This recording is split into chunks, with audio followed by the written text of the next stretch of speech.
All right guys, on today's field tips, we're gonna take a quick look inside my pack at the things that I carry with me on a typical day hunt for elk in the Rocky Mountains.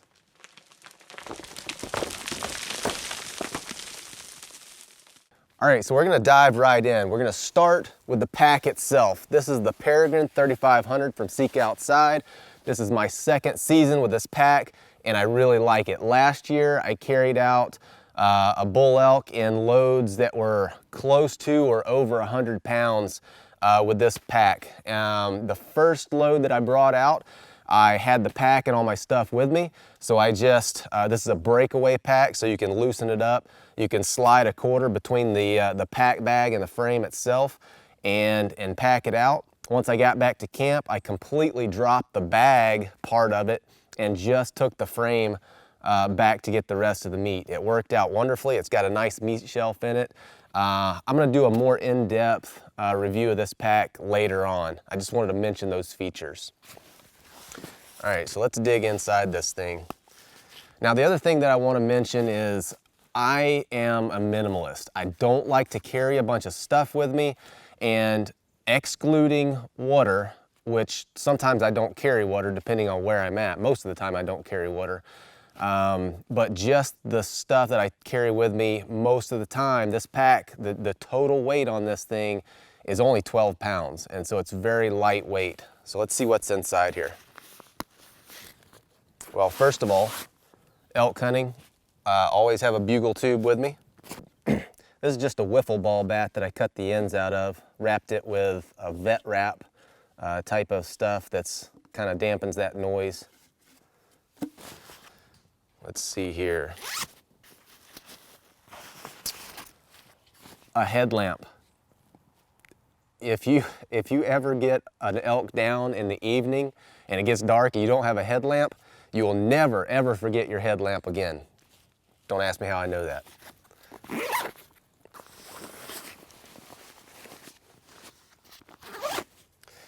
All right, so we hunt oftentimes at very high elevation where you can have drastic changes in temperature and the weather can change like that. Big tall mountains, you can't see what's coming often, and so you can have a storm come in on you or the temperature can just plummet pretty much unexpectedly. And so normally I have a couple of extra layers with me. And again, this stuff is all going to change depending on the time of year and the type of hunt that I'm going on, but typically this is what I'm going to carry with me on an elk day hunt. I've got a puffy layer, got a couple of merino wool layers. I really like merino wool. Not only is it warm and it wicks well, but this stuff does not stink. You can wear it for days and days and days and it just doesn't stink like polypro or cotton or anything like that. Now, anybody that has watched any of my videos before, especially my backcountry college stuff that I did a while back, has seen this. This is a BOT, B-O-T, from Vargo Outdoors. It's a titanium cup, bottle, pot type thing. And it's got a little O-ring on here so you can seal it up. The thing that I really like about this is that it doesn't neck down like a normal bottle. And so it's easy to clean. You can cook it. It's big enough you can cook an entire meal or a mountain house or something like that in it. I have used this thing everywhere from highest peaks in Idaho to all the way down in the swamps in Florida and Georgia. It's been everywhere with me. The lid it's designed so that you can turn it upside down and it fits on there, it doesn't fall off. And so you can stick it in a fire, boil water, or do whatever with it. Now, what's inside this thing, this is not something that I carry all the time, but if it's cold, I've got a little Msr Rocket Stove in here and a little canister, it fits inside this bot perfectly. If it's cold, I like to be able to heat up some water, make a cup of tea or something like that. It really helps midday to just kind of rejuvenate and relax a little bit and help you to warm up too. Just give you a close-up of this little stove. These things, I don't know exactly what the costs are on these things. They're not cheap, but they're super lightweight and they work out really well. You know, you can always make a fire to make tea or cook your food or whatever, but having the option just to pull this thing out and boil up some water real quick, and that just kind of fits on there like that, makes it super handy.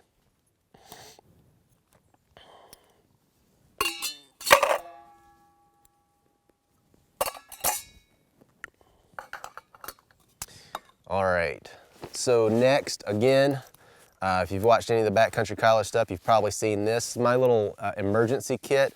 And there's some other stuff in here that's not really emergency related, but it's a handy little bag to keep things in. First of all is paracord. I've always got paracord with me, and this is probably 40 feet. Usually carry 50 feet, but I've cut some off for various things. A new thing for that I didn't show in this type of video last year, but I do usually carry with me, is some way to rig up a block and tackle. For this year, I'm going to be carrying a couple of just little steel rings with me. Now, I hunt by myself a lot. Most often I hunt by myself. And when you get a bull elk down, especially if he falls on a hillside or in some other awkward situation, you're not going to drag that animal somewhere to a better place to quarter it out.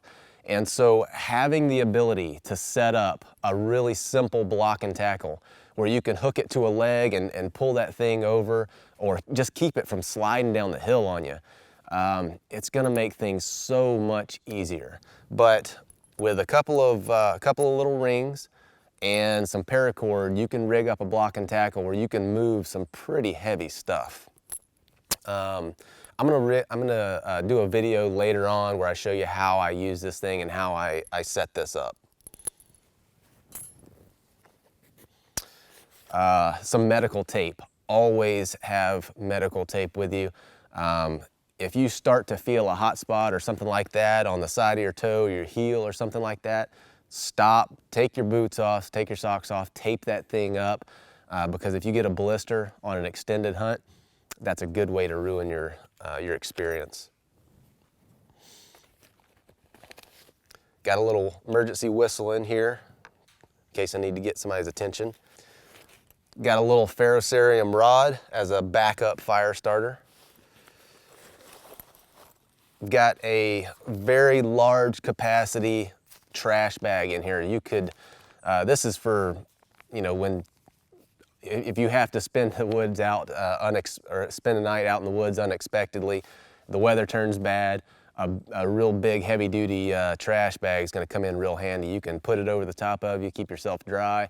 You could split it apart, make a shelter, do all sorts of things with this. This one is an industrial bag. It'll go from my head all the way almost to my feet, and so it's a really long one. I have used these bags in the past also for just laying meat on. You can cut them, lay them out, and then throw your quarters on there and help keep everything clean.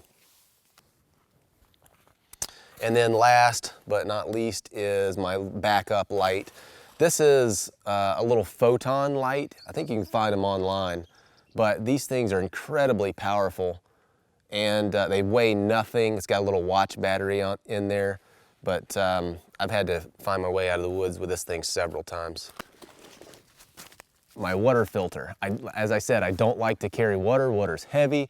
The places that we hunt have streams pretty regularly, and so I don't feel like I need to carry a bunch of water with me. This is, not sure what the model on this is. It's an Msr pump, but it's pretty lightweight. It's quick, and it works really well. I've used this for 5 or 6 years. And then the last thing I have in here is my game bags. These are from Argali. They've got the game bags in there, and then also I've got a little caping knife in here. I always carry a knife in my pocket, but I like to carry an extra blade because, you know, when you're skinning out an elk, just having an extra blade comes in really handy so you don't have to stop and sharpen your blade all the time. This is the carbon, I think, knife from Argali. And then these game bags are really nice too. Got little tabs here, you can hang them up. But super lightweight, don't take up a lot of space, come in really handy. All right, now, and the last thing that I have in here is a little carbide sharpener. And what I've done is just take a piece of leather and glue it to the back of it so you can sharpen your knife and then use this leather as a strop. A lot of the times when you're skinning out an elk, you don't really need, or any animal, you don't really need to do a full-on resharpening of the knife. Just taking it and hitting it on this leather strop will bring that edge back and let you do a little bit more skinning without having to resharpen. And of course, this doesn't go in my pack, but I always have my binoculars with me. These are the 10x42 razors from Vortex. Really like these things. I use them, I did a video recently on a couple of different ways that I use my binoculars. We hunt big open country, and then we also do a lot of hunting in fairly closed timber. And so I use these for glassing hillsides, and then I also use them for the selective focus function on them, where you can kind of look through that vegetation and find animals that are a little bit hard to see with your naked eye, that are relatively close to you. All right, guys, so that is for a typical day hunt for elk. So set up base camp, go hunt for the day, come back to camp. This is typically what I carry with me. Like I said before, I like to be lightweight. I like to be mobile. I like to be able to move quickly, and having a bunch of stuff with me, I feel like just kind of weighs me down a little bit. So I hope this gives you some ideas for some of the things that you might want to carry with you, and maybe some of the stuff that you could leave home. But with that, we've got some elk hunting videos coming up real soon. So if you're not subscribed to the channel, go ahead and do that, and hit that bell icon so you don't miss out when they come out. So see you next time.